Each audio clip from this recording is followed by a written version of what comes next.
Oh, 15 minutes. 15 minutes, okay. So if I delay the presentation until about 1:45, as long as there's not too much extra time. Dear oh dear. You set the times, mate. You're in charge. Yeah.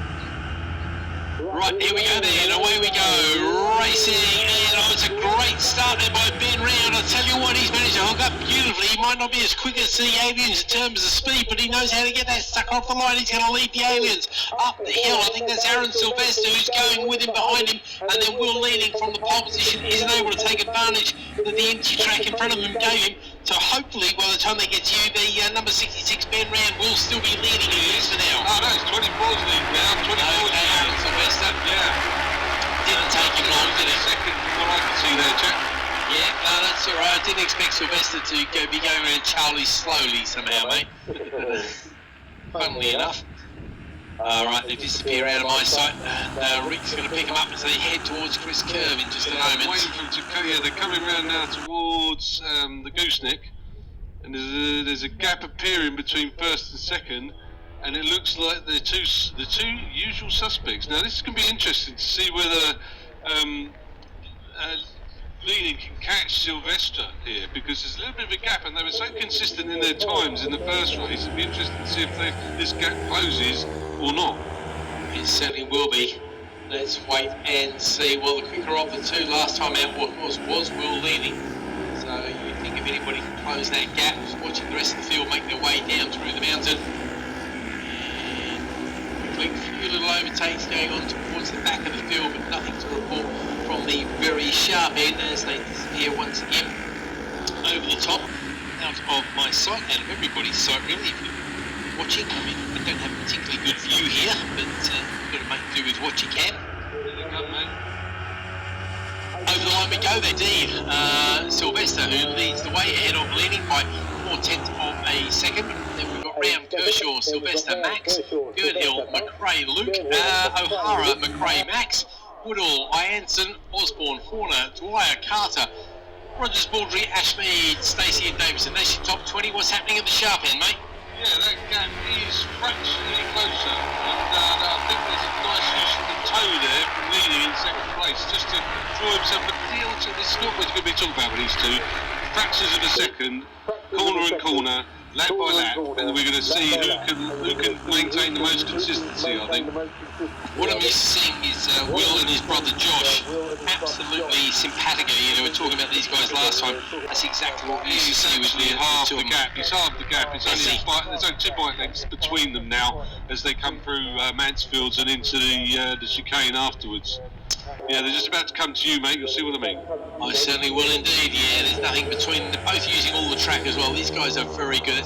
Always a sign of somebody who knows what they're doing, basically, if you can use all the track with the confidence. And I remember seeing that at the TT, actually. I was standing in one of the corners out the back somewhere, and when the likes of Dunlop come through, they miss your legs by maybe 2 feet, and then further and further down the field you go, they're more in the middle of the road they are, basically, and it's no disrespect to anybody at the TT is doing a cracking job. Right, here we go.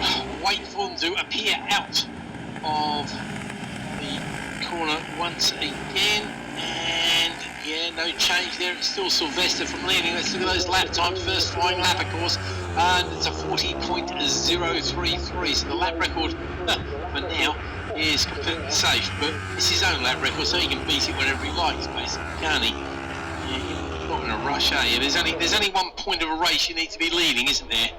As you well know, you've got to run enough of. Okay, Round stays in third. Sylvester, Max goes past on Kershaw. Adrian, Girdhill stays where he is. Most people stay where they are. Dwyer goes past on Horner, but that's only for 13th place, so nothing too important there. Marshall makes up 3 spots. That will be Abby, pursing a few people. It's one of the lightweights ones. She's doing a good job there.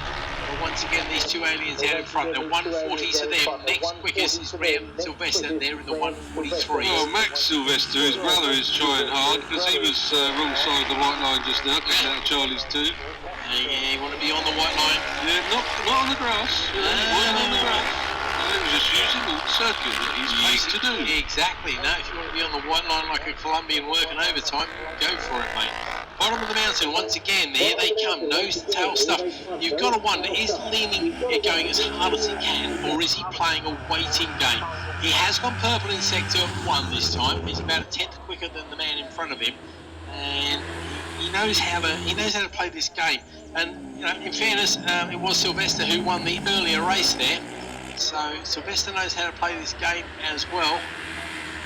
Wait for him to come out from the trees there, and Leaning perfectly placed to pick up the toe. Yeah, it was 3/10, nearly 4/10 of a second last time. Yeah, it's 0.186, 39.721. There you go. That's that's not quite the lap record. It still is to beat though. And again, a 39.9 for Sylvester. So these two, you've got to think, you know, it's got to be very close to the absolute limit for these machines, really, hasn't it? Yeah, man. I'm just looking to see what sort of toe Leaning's going to get here. It looks he's getting a massive toe. He's going round the outside and up the inside.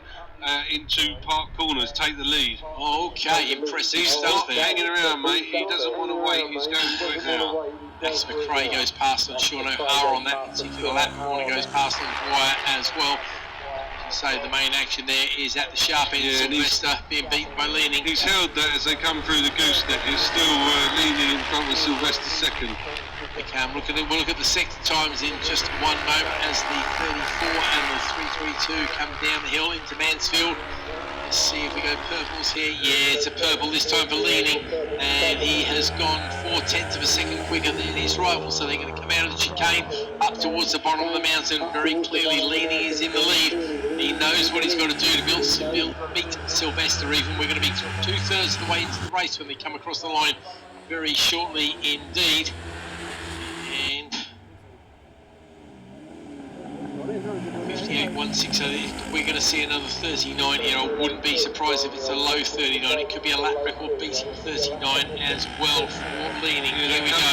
This time Sylvester's got a good toe though. He knows how to work that toe too. He's got to, within a bike length, he's going to pull up the inside into Coppers. No, he's not quite able to do it. A new lap record. Yeah. That's 9.383. Okay. Crazy sort of time, really. Now these are little shopping trolley bikes at the end of the day, aren't they? Yeah, you got a load of that out of the toe that you got down here. But now we're going to see if Sylvester can get the same toe, and he is getting the same toe. So these two are going to pull each other along. Wouldn't be so. He's gone for the inside move down into Park Corner, and there's nothing Leaning can do about it. So Sylvester's gone back to the front, and we'll resume this round Chris Curve and into the gooseneck, I'm sure. Interestingly, Sylvester was the quickest in the second sector there, so that's he did what he needed to do. Well, he could time himself beautifully here, of course. If Leaning here, you do wonder, should he let Leaning through? And well, they'll both be pushing on as hard as they can, because I don't have to tell you about club racing, mate. You just want to get to the front. There's not a lot of thought that goes into the tactics in real terms. Well, when you've got two bikes like this, if you look at what the last two passes were, they're all dependent. I think being in the lead here is going to be the wrong place to be on the last lap if you can get the drive out of here and get the slipstream bike forward. It's all very well thinking these things, but can you think these things while you're trying desperately to hang on to a good place during the race? That's the problem you've got, isn't it, really? Yeah, I think you can just compartmentalise these things, you know what I mean? No, that's hard to believe. Yeah, no, absolutely. Well, right now, he can't think about compartmentalising. He's got to think about trying to get the lead back, because all of a sudden that gap is relatively huge. It's got out to nearly 4/10 of a second.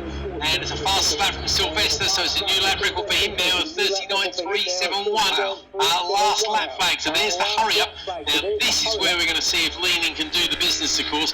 Now it is possible we could have a repeat of what we saw in the previous race, where Leaning gets the lap record and Sylvester gets the win. That's what happened last time. He's close enough to make a move here. This time he's just not close enough. Get a bit of the toe. And he's getting a run on him up into Park Corner, but he's not. I don't think he's close enough to make the pass.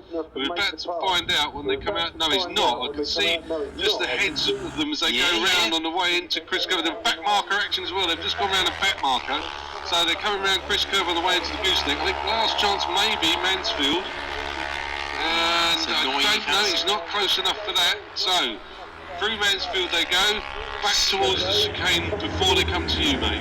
Suicide squeeze at the bottom of the mountain could be the last chance. Yeah, he should really go desperate. Oh, he's going to go for the toe. Surely he's going to go for the squeeze here. No, he's not enough. in reserve. It is Sylvester leading, but that gap has come down to fractions of a second. Neither of them do anything special in the first sector. They're both about 3 or 4 tenths away from their best lap, so I don't think we're going to see a lap record on this the last lap. I think that's back marker has taken care of any of that sort of business. We're going to have to wait and see who can get it. Real Sylvester Max is in 3rd and 4th. Gurnhill goes past on Kershaw. Really impressive stuff from the rookie there. McRae, Max Lees, McRae, Luke, O'Hara, Ianson, Woodall. Here come the leaders, and perfectly paced for a toe and over the line. Half a bike length in it at the end there, and the lap times indeed don't reflect it. Both 39s, 39.5 for leading, 39.9, but a win by .030 for Aaron Sylvester ahead of Will Leaning. So that's a double win for Sylvester. Very closely fought indeed. So brilliant stuff there. Ben Round, I'm going to take my hand off to Ben Round. He's really done extremely well. He's got every reason to be very proud of that particular round. I'm also impressed by the rookie Gurnhill. And I know he's a local man, maybe he's a real Cadwell Park specialist. You're really impressed me. Come out to the next round and do the business there. But I have to say, on the strength of what he's done here, he's riding extremely well. Yeah. He's beaten Max Sylvester, Adrian Kershaw, Max McRae, Luke McRae, Sean O'Hara, and these are guys who are regularly on the podium. Phil Ianson, last lap. It's fastest lap of the last lap. Yeah, well, he beat Max Sylvester on that last lap, and so yeah, he did the business. Phil Ianson, the regular rookie front runner, will be glad that he hasn't seen too much of Gurnhill throughout the year, I think. Pete Woodall up next, then Horner, Dwyer, Carter, Ashmead, Osborne, Baldry, Rogers, Marshall, Davidson. That rounds out your top 20. Various class positions, of course. Obviously, the leader of the C1 class and overall winner, Aaron Sylvester. C2 goes to Will Leaning there in 2nd, and the C3, the heavyweights, goes the way of Max McRae. So the consolation prizes there for Max. Okay, the rest of the runners and riders make their way over to the line. Excellent stuff. We now move on to the last race, which will be coming out for the day. Smooth day here, and the Thunderbike Sports and Super Twins will be coming out and joining us in just a moment. So that'll be the last one.